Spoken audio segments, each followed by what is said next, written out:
Hi everybody, we're on, I believe, the third lesson for this. We're talking about Tu B'Shvat, the 15th of Shvat.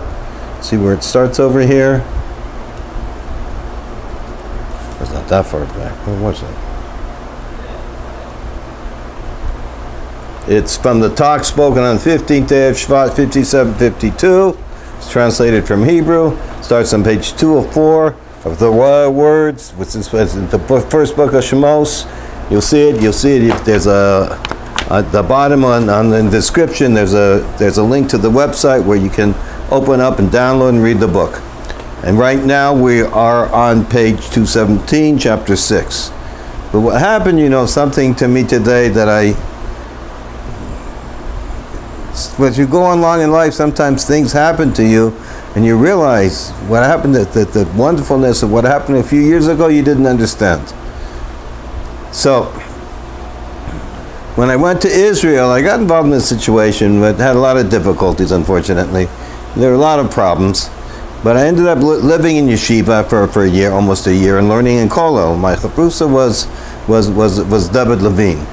He was a person I would learn with all day. He's about a few years younger than me. He's also a Baal Tshuva. He's Baal Tshuva from England, and his wife also, and they became religious in Israel, and he had 16 children, and that time about 25 grandkids or something, I don't know.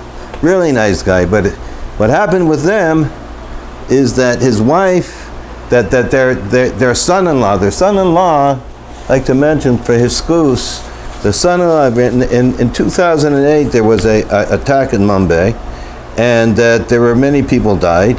There were Chabad and other people. His son-in-law wasn't Chabad. His son-in-law, his name was Rebbe Ben Tzion. He was from Bubov. He was a mashgiach there. He's doing mashgiach work. That means a mashgiach is somebody who checks for products are kosher or not. And he passed away, and he was killed then. And as a result, Reb David, my chavrusa, Reb David's wife, ended up having a stroke, and so she couldn't do as much as she was able to. She's still up and around, but it still limited her. And Reb David also was having problems. He was a sofer. He's done many things in his life, but he also got upset and got sick, had problems. And so when we started learning together in Kollel, I would learn with him. The Dvar Malchus is very big in the Kollel over there. We would have a shir the whole Kollel it's in Hebrew, the Kollel. We'd have a shir once a day for an hour, especially in that. And me and him, generally we learn an hour or 2 hours in the morning these talks that we're learning now. And it happened to be that we were studying in Shemos, which happened to be one of the few parts that was translated that I was able to get from Eliel Ben Yomenson. So I learned that with him, and he really lit him up. I didn't know how much until later. And then there are a lot of serious situations there. So one day, I opened up, I was writing the Rebbe Melch Mashiach, I opened up his holy letters.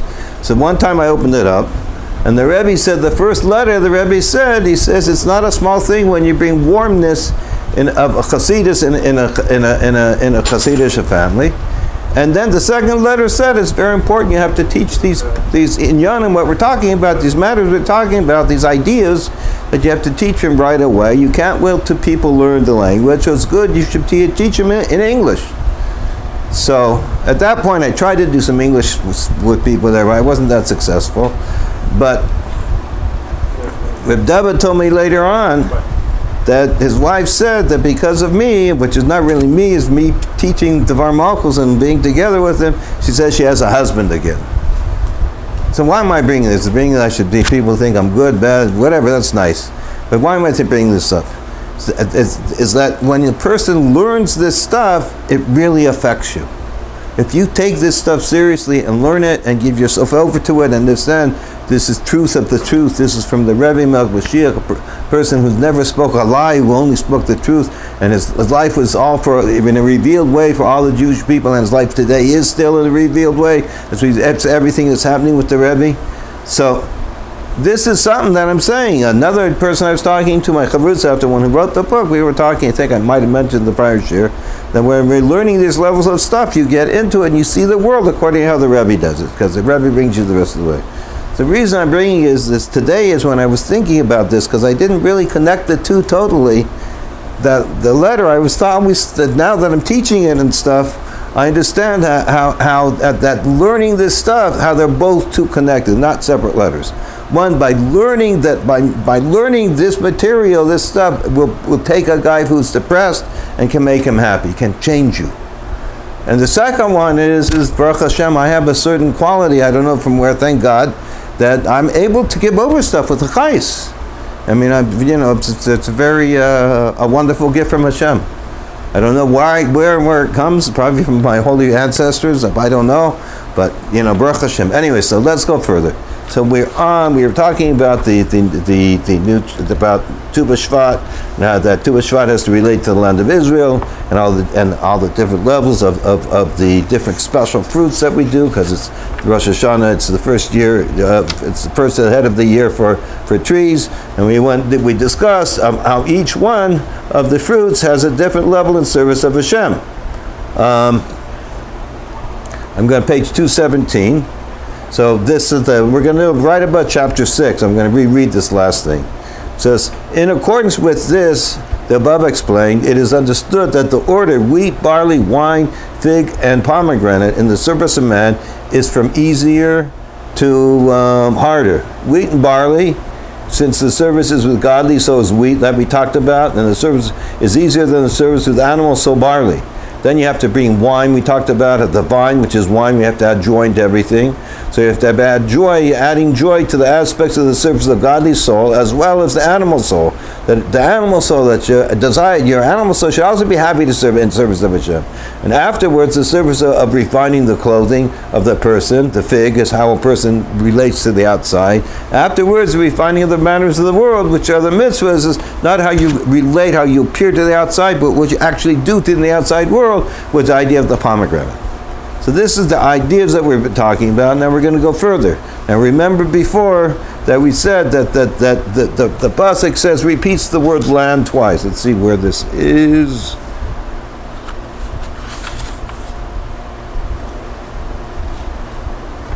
And it repeats the words twice. Oh, where is it?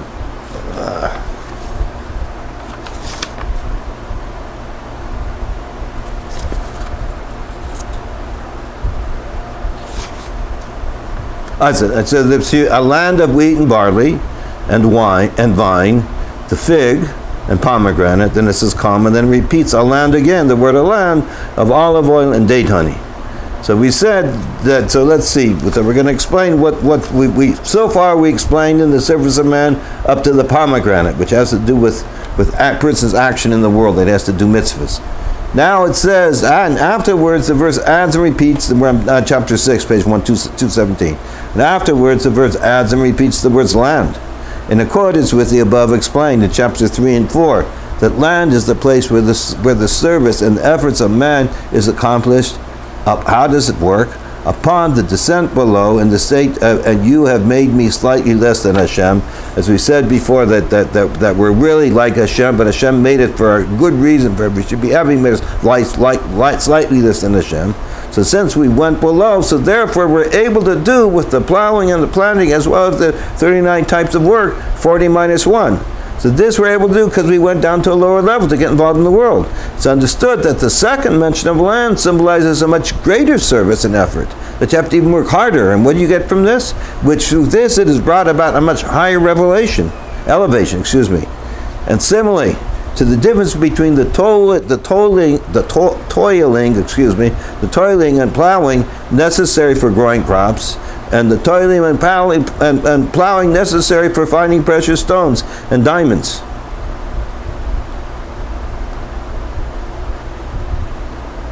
So, like it says, so therefore, we talked before that you have to dig deep to find the diamonds and the precious stones. It's a very hard service, but they get the most out of it.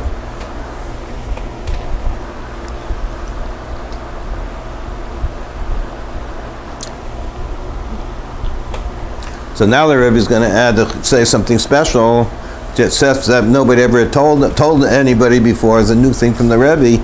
And we may say that the second mention, when we may say it should be like, as you see, when there's a new iPhone coming out, the whole world is waiting for this iPhone. There's something, the whole world is just standing in line to be the first one to get the iPhone. We have our Rebbe, Melech Mashiach, Baruch Hashem, and he reveals new things all the time. And they're much more exciting than these iPhones. Anyways, so you have to realize that you should realize it, because why are people so excited for the iPhones? Because it's a thing to be. And it's not real. But if you get excited over it, and we may say the Chedushim from the Rebbe, that's a real thing to be, because it's true. And we may say that the second mention of the land, that refers to the service and the effort during the time of Galus, so this when we're working now, which due to the greater descent of Galus, it's necessary much greater service and effort and consequently descent for an ascent is in a much higher manner with advanced vigor and greater strength. So let's go over this. So we may say that the second mention of the land refers to the service and effort that during the time of Galus, which is due to what's the time of Galus? The time of Galus, which is due to the great descent of the Galus which we have now. So therefore we have to work stronger and give more effort, and therefore it comes after that a great ascent. That just like it says, the reason you go down is to go up. You read it Tzarich Aliyah. That this going up would be a much higher level you go up. Such a high manner, so you could, by this work, we're going to go up and we're going to reach a much higher level in a higher manner, and we're going to have much more strength also. So let's see what it says in 73, down below on page 218, the footnote. As the rule of all types of descent, and as explained in chapter 4, and most certainly regarding to the general descent of the time of Galus, which is the greatest descent, similarly, so what's the idea of this great descent? How do we compare this descent of the Jews going down into Galus? How could you envision this? It's similar to a son that was exiled from being present by his father's table. So he's left, he kicked, which was not only must he be returned to be samach, not only does the son, he has to come back to his father's table. He was pushed aside. Now his father's at Baruch Hashem, his father's found him again and bringing him back by the side of his table. Rather than even more than this, there must be an ascent higher than the state before the descent of exile. So not that he just returns back where he was, but he comes back and he's in much higher level, and he's much closer to his father, and he's become a real prince. Okay. And this idea is alluded in the specific details of the second mention of land, olive and date honey. Olive, what's olive? Symbolizes sustenance in a bitter manner. As the words of the sages that says on the verse, a pluck olive leaf in its mouth. It talks about when the dove came back, and by Noah when the flood stopped, and they wanted to see when the land was being visible. Until he came back with an olive leaf in his mouth. So he says, my son should be as bitter as an olive. So I think I'd have to look at it to be double sure, but I think it says over there, he says, I'd rather have my sons bitter as an olive from Hashem than from man something sweet. But anyways, the idea that we're bringing up here is that the Indian of an olive is bitter. And this also alludes to the transformation of something bitter into sustenance.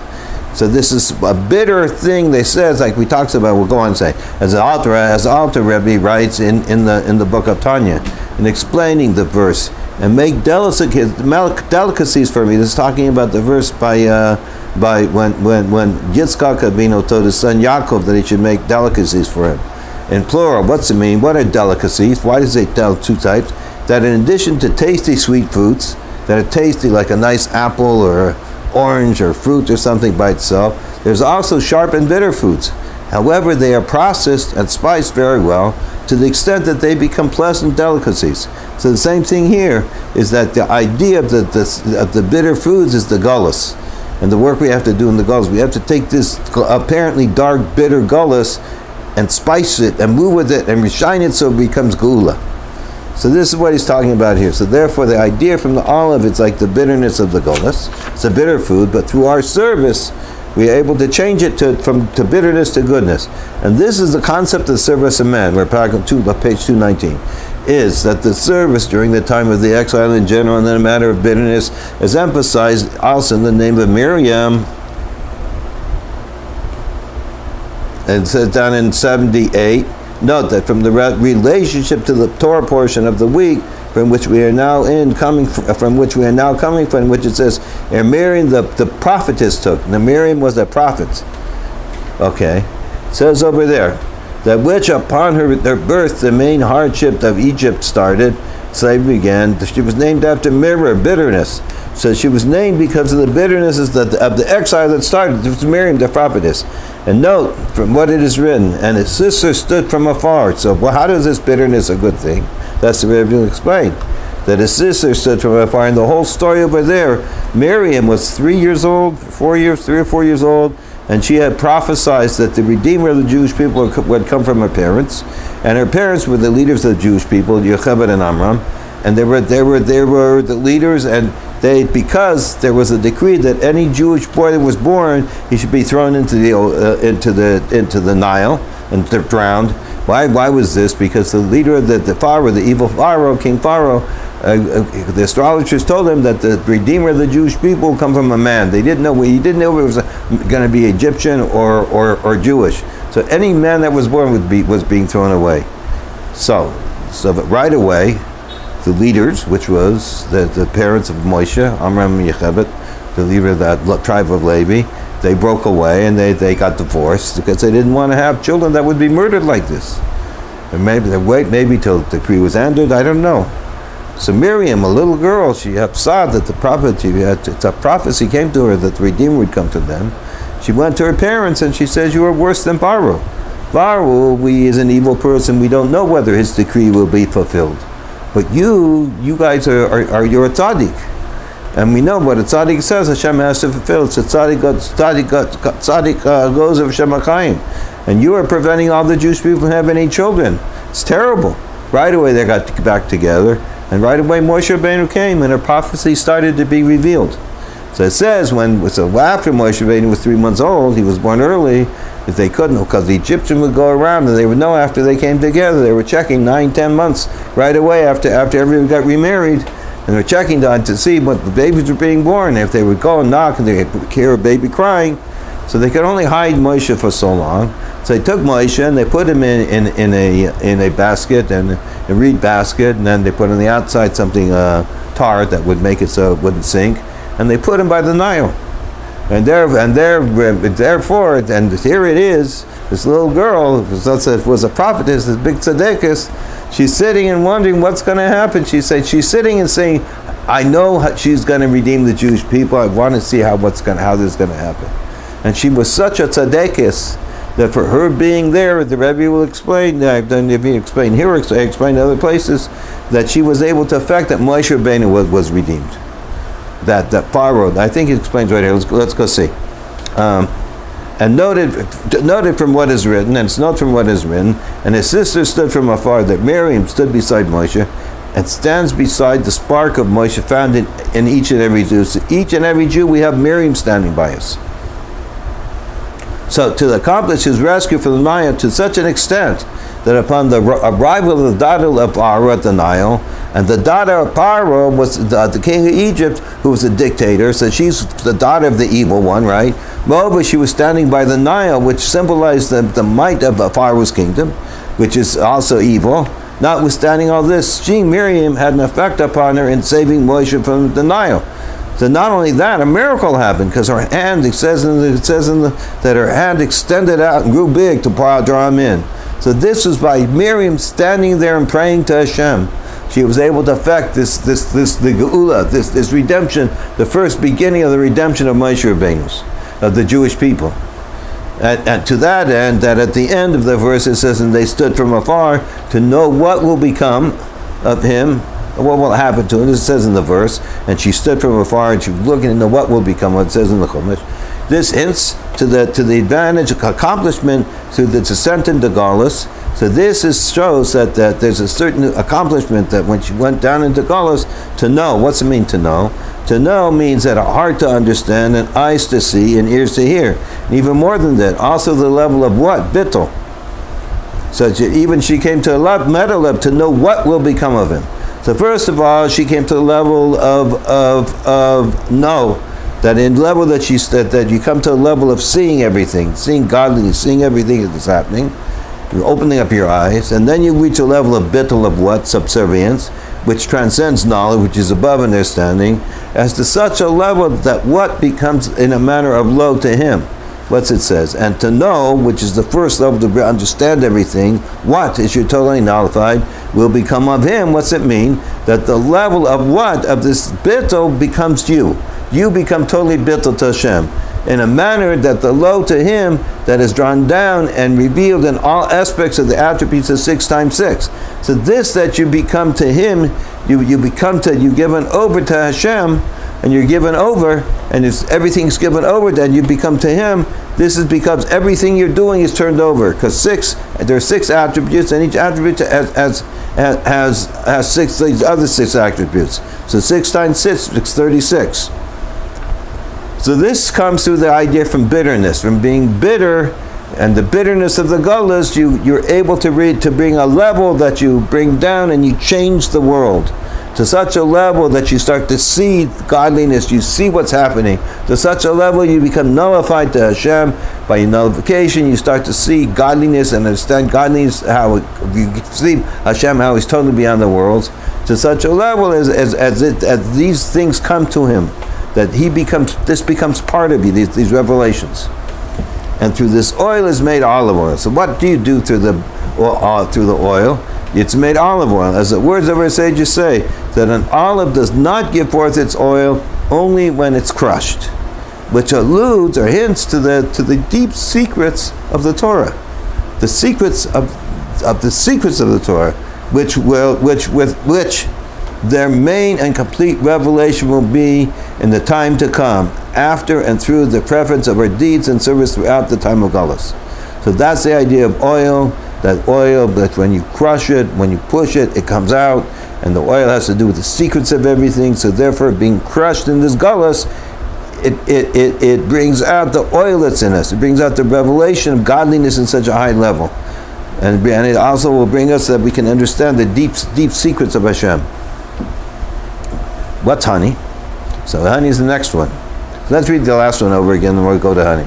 And through this oil is made olive oil, as the words of our sages say. An olive does not give forth its oil only when it's crushed, which this alludes to the deep secrets of the Torah, the secrets of the Torah, which their main and complete revelation will be in the time to come, after and through the preference of our deeds and service throughout the time of exile. So during the exile is you're getting crushed. And from there comes out this oil, and this is the oil of what we will see in the future when the new Torah will be revealed through our own service. Then we come to the last one we came is honey, which is the date tree. Now we're at the bottom 220. And honey, the date honey, which has to do with the date tree, which grows on of the dates, is only after 70 years. Representing the abundance of work and effort necessary more than other fruits. And especially through this, the honey is produced. So through this long, hard work for 70 years, taking care of it, finally the honey is produced, which this alludes to the complete revelation of the deep aspects of the Torah. This we're going to understand the deep things of the Torah, as the exposition of our sages say on the verse of honey and milk under their tongue in the time to come. So this we will see such a greatness. Let's see what we have down here.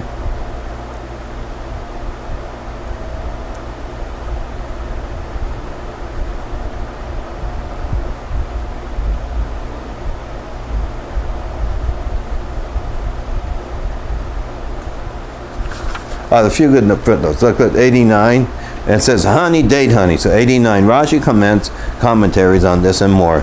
That the note that the relationship, we remember of the Torah portion is Yisro, which this is given, I believe, in the Torah portion is Yisro. So that's next week, I think.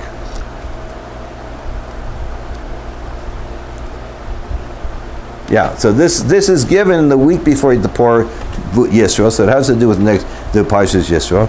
So it says that it's the Parsha that we're learning this week, And it's noted from the relationship of the portion of the week, the portion toward Yisrael, which the children of Israel received the best of the city of Yericho, talks about there. It says that they went there to be their portion of the Holy Land, to be their portion of the Holy Land. It's known that it says, yes, that this place is called the city of dates. And that's that. Number 90, let's go to the next one. Zohar, it talks about the idea of the 70 years. And this also alludes to the phenomenon of long and good years for each and every Jew and Jewish, as the verse says. So talking about that we live a long time and we have wonderful things, that the righteous and your nation are all righteous shall flourish like a date tree. So also the idea of the date tree has to do with for every Jew, has to do good things for every Jew. Okay, so let's go on. The date honey, which is the growth of dates, is only after 7 years, representing the abundance of work and effort necessary more than other fruits. And especially through this honey is produced, the honey is produced, which this alludes or hints to the complete revelation of these aspects of the Torah, as explained of our sages on the verse, honey and milk under their tongue in the time to come. So, that's what it says on note 93. Let's look at this on page 221. It's talking about the time to come. And we may add, this is also something new, that an explanation of the difference between olive oil, about which the verse mentions the name of the fruit first, from which the oil is extracted, and honey, about which a verse does not mention the name of the fruit. So it says olive oil and honey. So why does it mention olive and honey?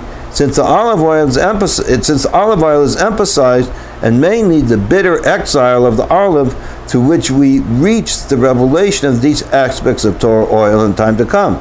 So with the olive, it has to do with the bitterness of Golus. So therefore they emphasize through the work that we do in the bitter Golus, that's how we reach the oil in the time to come.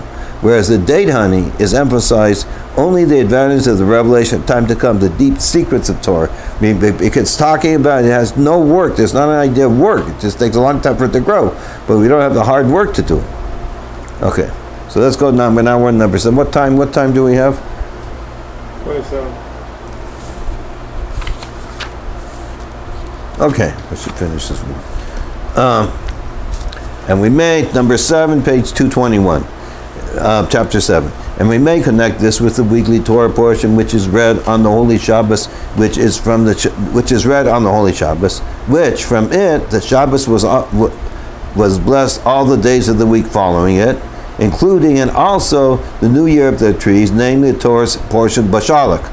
So this is connected with what we read before. Torah was what was read before this week. Okay, so this week that we're having the New Year's of Tea is blessed from the Torah portion Bashalach. And it was when Paro sent out the nation from Egypt, which through the descent of exile in the land of Egypt, Shimli, to the second mention of land, that Paro sent the Jews out, that the Jews went down to Egypt. It's like the second one. Remember we said land twice. It has brought about the virtue and the phenomenon of when Paro sent out. Paro said, therefore we were sent down into this hard exile. We had digging, like the idea of digging deep in the earth. So when Paro sent out, Paro, what's Paro? The Rebbe says Paro here is an idiom for Ispariyut, bursting forward, meaning that all the godly lights burst forth and are revealed from him. So when Paro sent the Jews out, God was sending the Jews out with this special level of godliness that being revealed, the essence of God. And through this, also entering into good and large land, a land of wheat and barley, a land of olive and date honey, is at the height of perfection.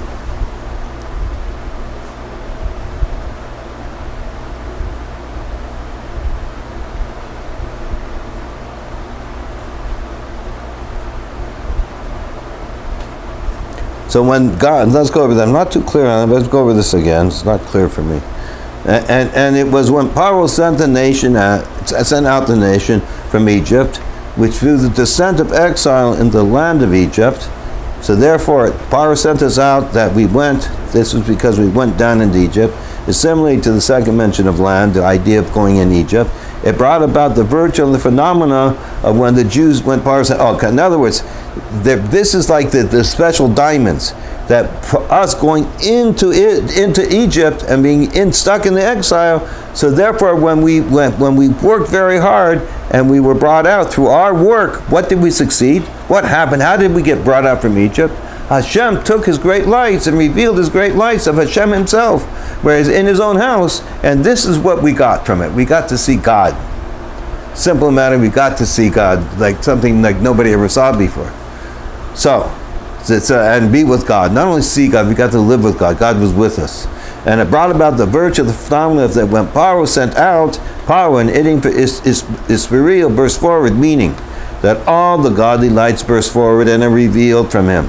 And through this, that also entering, but not only that we get out with this power from Hashem, this life, the life force from godliness in us, it also was able to bring us into entering the land, a good large land, land of wheat and barley, land of olive oil and date and honey, is at its highest height of perfection. So we bring this to the highest level.